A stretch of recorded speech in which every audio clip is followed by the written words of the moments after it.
If investment fall, ठीक है, investment false to zero, अगर इन्वेस्टमेंट क्या होगा, जीरो होगा, फॉल्स टू जीरो, ठीक है, जीरो होगा, ठीक है, तो national income does not fall to zero, ठीक है। जब इन्वेस्टमेंट जीरो हो जाता है तो भी कुछ ना कुछ इकोनॉमिक एक्टिविटी होती रहती है, हमें क्या चाहिए, नेसेसिटी, हम लोग अपने जीने खाने के लिए कुछ ना कुछ कंजम्पशन करते हैं, ठीक है। अगर कोई इंसान कुछ भी पैसे ना कमाए तो भी वो भूखा तो नहीं रहेगा, वो खाना खाएगा, तो कुछ नेसेसिटी की चीज़ें होती है, नेसेसिटी ऑफ लाइफ होता है जिसको हम लोग कंजम्पशन करते हैं। इसलिए जब हमारा इनकम अगर मतलब इनकम आपका जीरो हो जाएगा, इन्वेस्टमेंट आपका जीरो हो जाएगा, ठीक है, इन्वेस्टमेंट आपका जीरो होगा लेकिन नेशनल इनकम कभी भी जीरो नहीं होगा, ठीक है।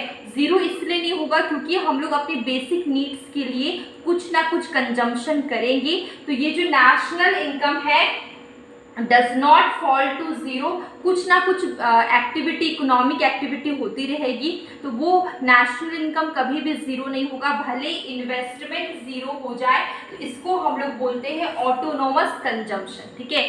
जब हमारे पास कुछ भी इनकम नहीं या फिर बहुत कम है तो भी हम लोग अपने बेसिक नीड्स को फुलफिल करने के लिए कुछ ना कुछ कंजम्पशन करते हैं, तो हमारा कंजम्पशन कभी भी ज़ीरो नहीं होता है, भले हमारा इन्वेस्टमेंट जीरो हो जाए। तो इसको हम लोग बोलते हैं ऑटोनोमस कंजम्पशन, ठीक है। इसको हम लोग, इसका आंसर होगा ए, ऑटोनोमस कंजम्पशन।